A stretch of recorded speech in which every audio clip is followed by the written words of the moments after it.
Most of you already know that compound style exercises are simply superior when it comes to building full body control as well as coordination, strengthening our mind-muscle connection and helping us advance pretty much every other sports goal we have to help you build that full body strength, control and mobility that most people aspire to achieve. So if you're ready, let's go and have some fun. Let's start out with the exercise that had by far the most impact on my full body control and tension, as well as helping me perfect the form of every single exercise I work on, irrespective of it being either a strength, a weighted, or a calisthenics exercise. And that is this exercise. This exercise was brought to me by a circus performer, saw me doing my handstand and told me he could show me an exercise that would transform my handstand in a single week. And of course, didn't believe him at all until I did it. And within the same session, and I literally mean the same session, I went from being able to hold my handstand for 3 to 4 seconds to 10 seconds. And within a week, I was able to do this consistently. Starting at your feet, put your ankles into complete extension, which means that you have to be completely flexing your posterior chain in your lower legs. Push your legs together, activating your adductors and extending your knees by flexing your quads. And now comes the really hard part. While keeping your legs exactly the same, now you will have to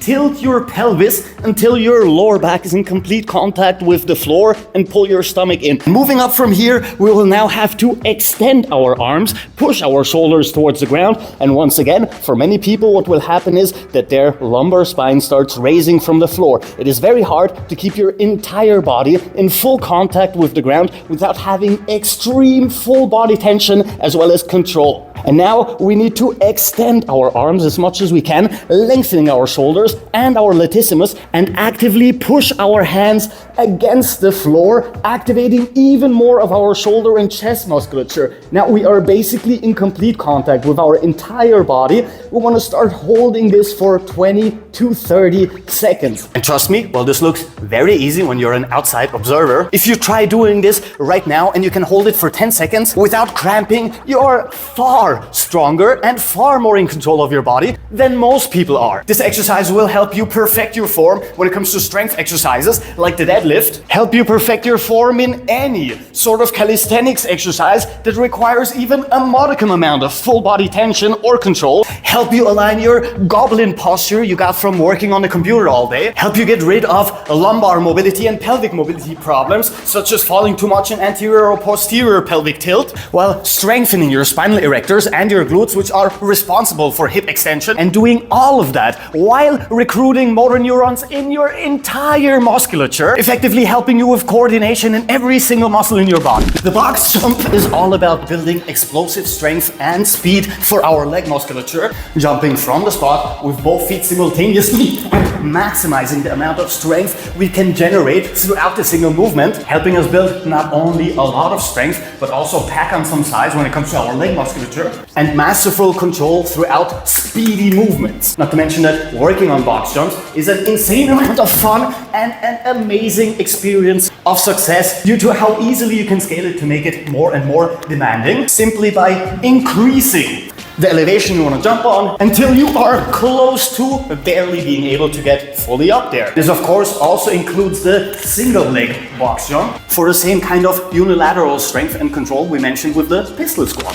This one I'm just going to add as a bonus for the more advanced people here and the ones that truly want to get to a more intermediate to advanced level, a mobility exercise that, if taken to its max level, will help you build not only a lot of control but a lot of full body tension and strength, as well as massive amounts of anterior chain flexibility. Push your hips forward in a seated position, actively push your heels down into the ground and move into this reverse Nordic curl and start working all your mobility until you can lay down all the way and reverse this movement in a controlled fashion, starting with short ranges of motion, lengthening your anterior chain, actively pushing your hips forward to give the maximum stretchability to your hip flexors and your quads, and over time increasing your range of motion, carefully reverse and increasing it even more and more and more until you are touching down all the way. You can even push your butt down first to have the maximum range of motion before you reverse the entire movement, working on pretty much strengthening your entire anterior chain all the way up to your chest, as well as stretching them all out, because you might be one of the people who actually want to work on a back bridge, for instance. And also because we have not yet addressed the hip flexor problem that most people people suffer from, and this one is a perfect exercise to start working on this as well. This one is a little bit more advanced, a little bit more demanding. Working on that and achieving that can be an absurd benefit to your entire body strength. And that, my friends, is the L-sit on your fingertips. Basically an absurd addition to anterior chain strength, as well as full body tension. Most importantly, of course, our core engagement. But what many people don't realize is that this position requires a lot, and I mean a lot, of posterior chain flexibility for you to be able to raise your feet from the ground when you elevate, but also a lot of hip flexor strength, which is one of the most neglected things when it comes to fitness in general, and which is one of the many reasons you should definitely be working on your L-sit progression. Now, if you want to go through this step by step, you can check out this video where we build an entire progression so you can do the L-sit starting from whatever level you're currently at, even if that is the level 0.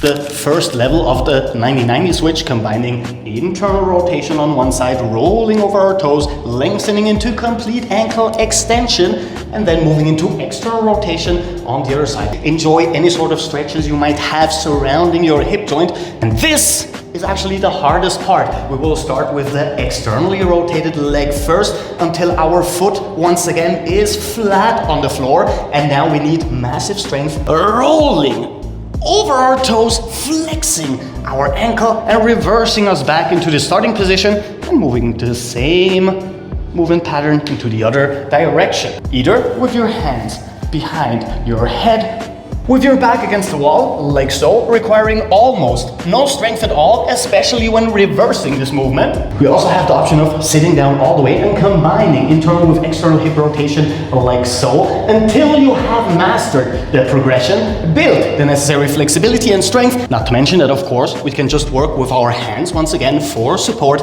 taking off as much strength requirements as we need to go through the entire movement. And once again, once we have developed everything we need, we can do it all by ourselves. Now, this will help you work on what is probably the most neglected and the most important part of upper body mobility, and will have an amazingly positive impact on your hip mobility and lower body mobility as well. Starting with the same exact movement, we will turn our upper body as far as we can to the side, bring both hands flat on the floor, and now we will lean down until our face touches the floor, holding this position for even up to 30 seconds before now combining the complete spinal rotation with external and internal rotation, ankle extension and flexion, hip extension and flexion, and basically stretching every single muscle fiber in our entire body. The further we lean forward, the more we deepen the stretch surrounding our quads and our hip flexors and our glutes,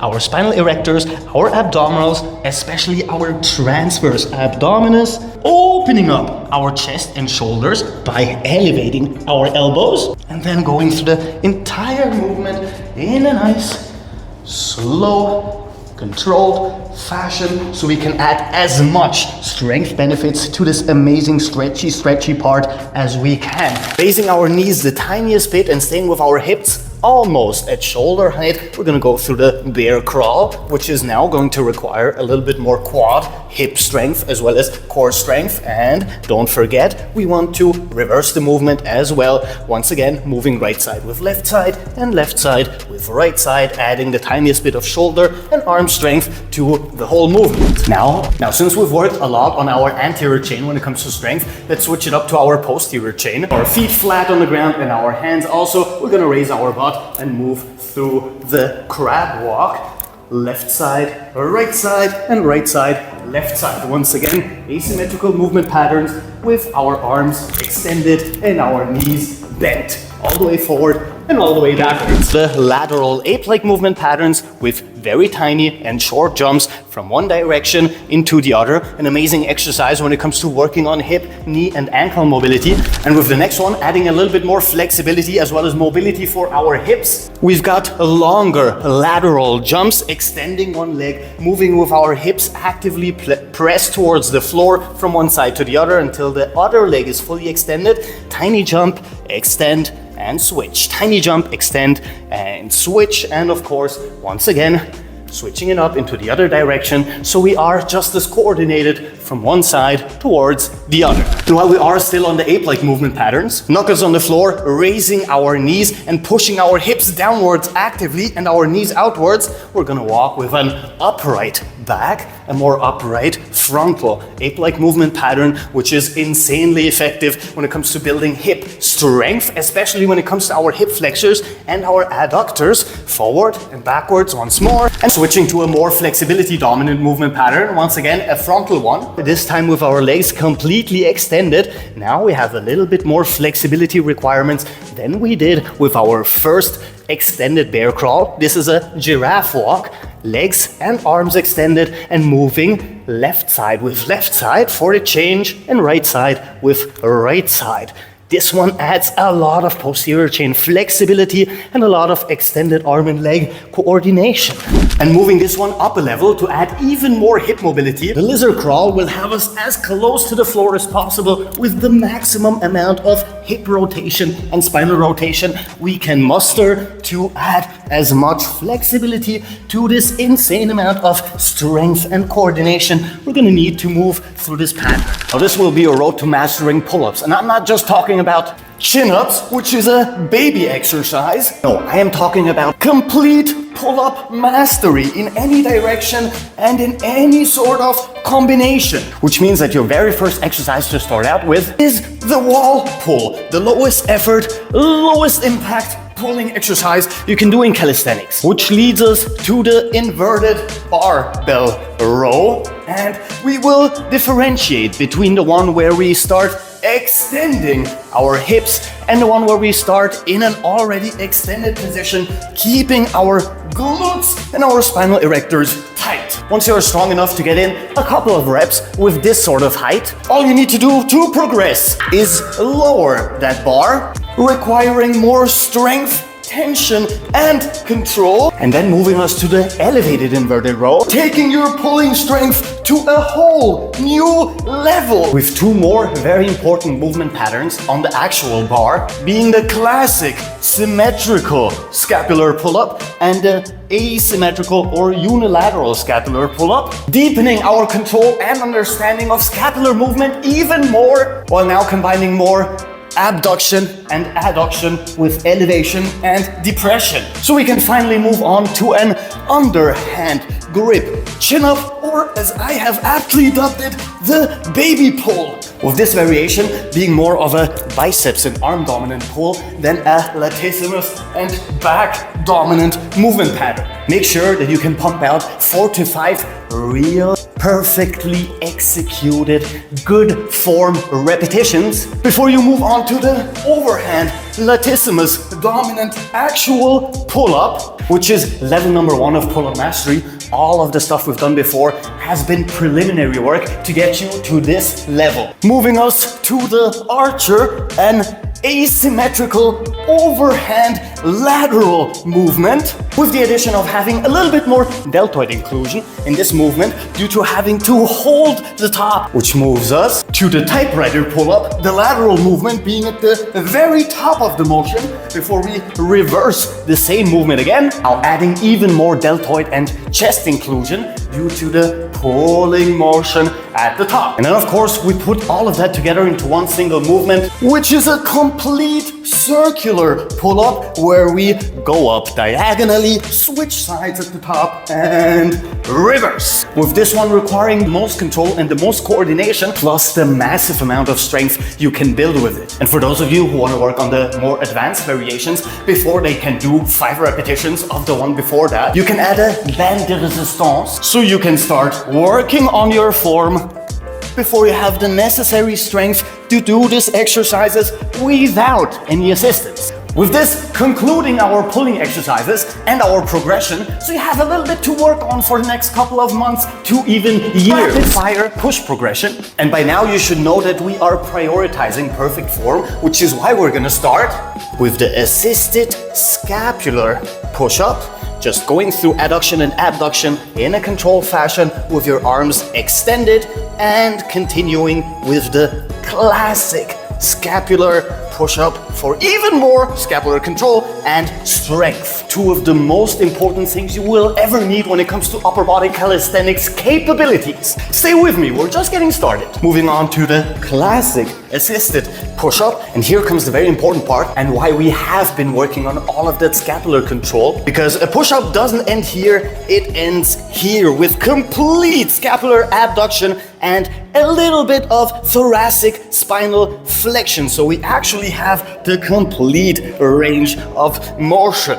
And if you have been doing push-ups, just these couple of inches left in the movement make it so much harder and increase the engagement of your chest musculature almost by double, which is a very scientific and statistical number I did not invent myself.